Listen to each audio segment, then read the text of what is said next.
The 24 hours of the Passion. Preparation before each hour. O my Lord Jesus Christ, prostrate in your divine presence, I implore your most loving heart to admit me to the sorrowful meditation of the 24 hours, in which for love of us you wanted to suffer so much, in your adorable body and in your most holy soul, unto death on the cross. Oh, please, give me help, grace, love, deep compassion, and understanding of your sufferings, as I now meditate this hour. And for those which I cannot meditate, I offer you my will to meditate on them, and I willingly intend to meditate on them in all the hours in which I have to apply myself to my duties or to sleep.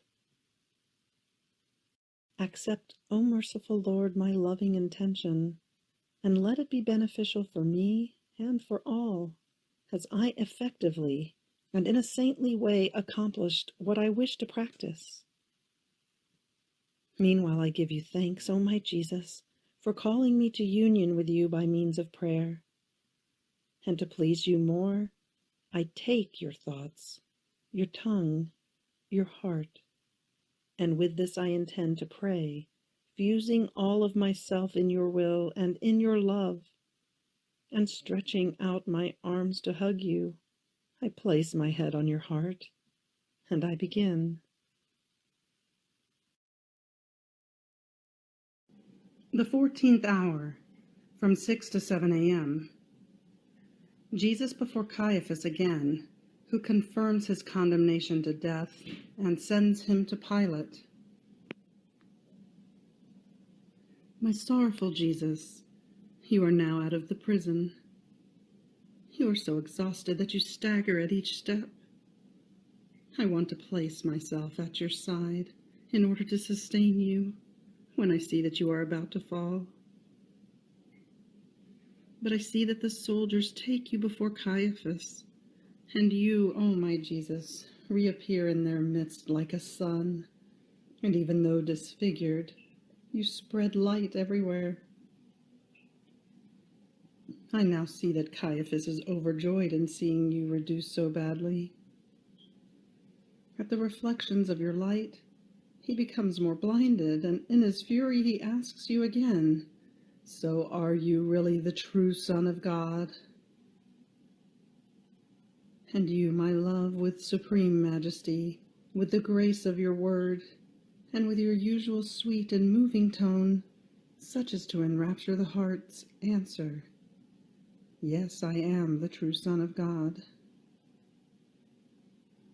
And your enemies, though feeling all the power of your word within themselves, suffocating everything, wanting to know nothing else, in one voice cry out, "He is guilty to death! He is guilty to death!" Caiaphas confirms the sentence to death and sends you to Pilate.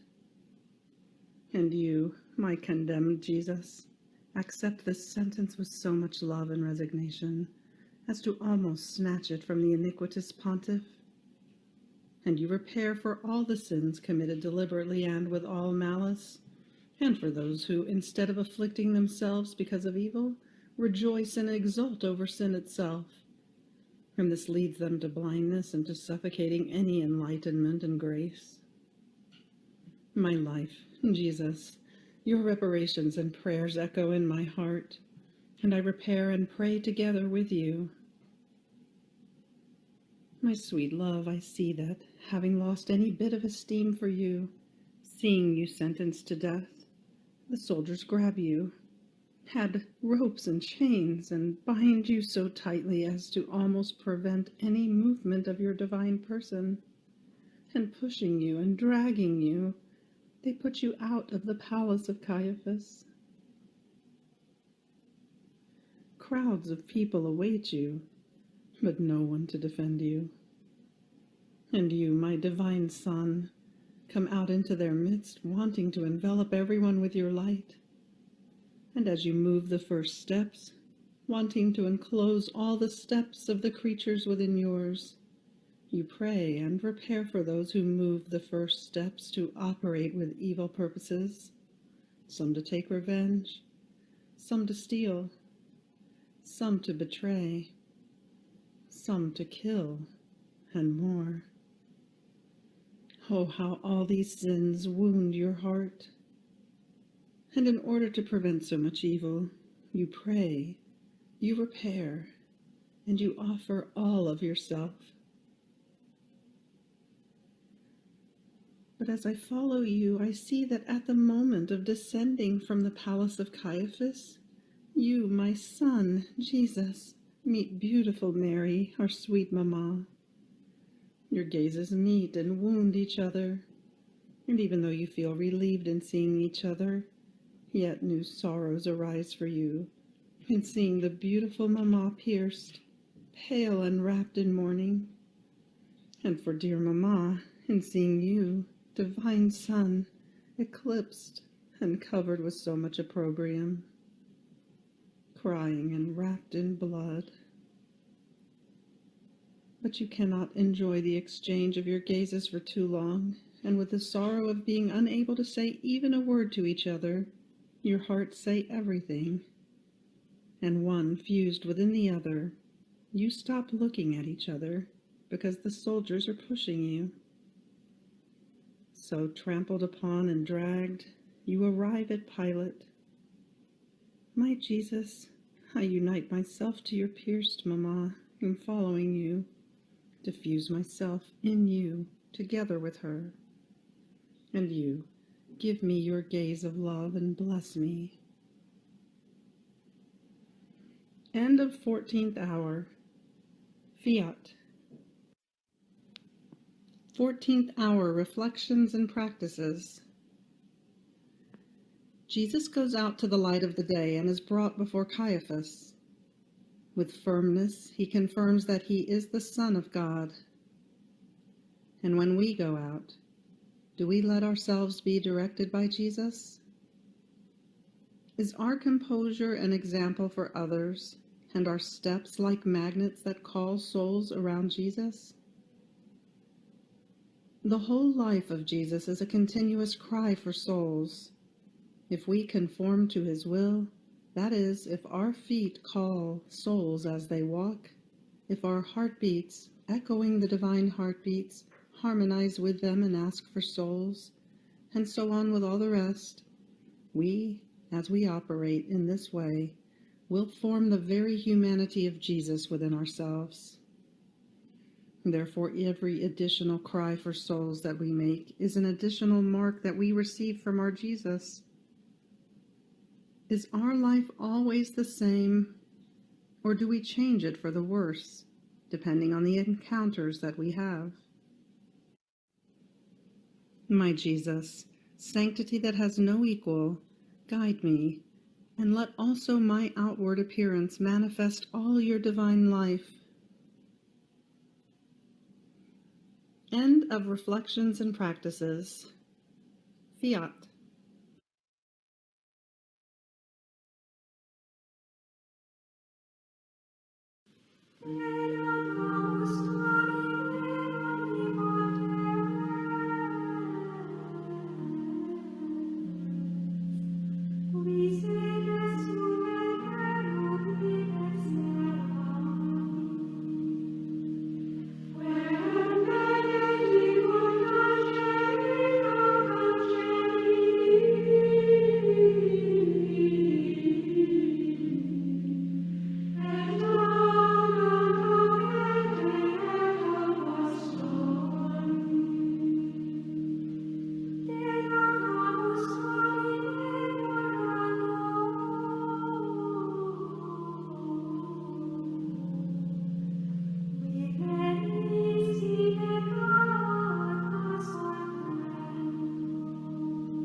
The 24 hours of the Passion.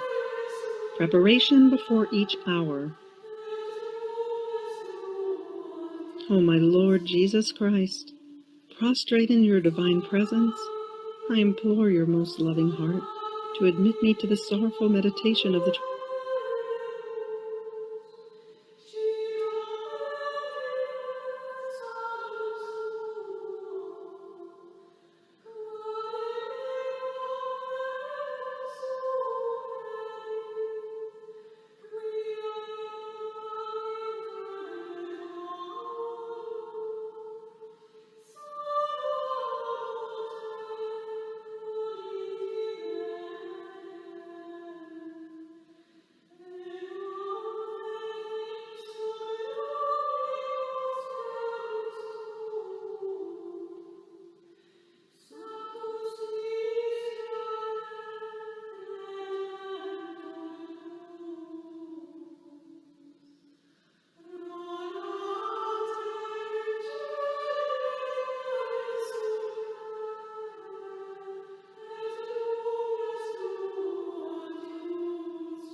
Thanksgiving after each hour. My lovable Jesus, you have called me in this hour of your passion to keep you company, and I have come. I seemed to hear you praying, repairing, and suffering in anguish and sorrow, pleading for the salvation of souls in the most touching and eloquent voices. I tried to follow you in everything, and now having to leave you for my usual occupations, I feel the duty to say to you, thank you, and I bless you. Yes, O Jesus, I repeat to you, thank you thousands and thousands of times, and I bless you for all that you have done and suffered for me and for all. I thank you, and I bless you for every drop of blood you shed, for every breath, for every heartbeat, for every step, word, glance, bitterness, and offense which you endured. In everything, O my Jesus, I intend to seal you with a thank you and an I bless you. Please, O Jesus, let my whole being send you a continuous flow of thanks and blessings, so as to draw upon me and upon everyone the flow of your blessings and thanks. Please, O Jesus, press me to your heart, and with your most holy hands seal every particle of my being with your I bless you, so that nothing other than a continuous hymn to you may come from me. End of the Thanksgiving after each hour. Fiat.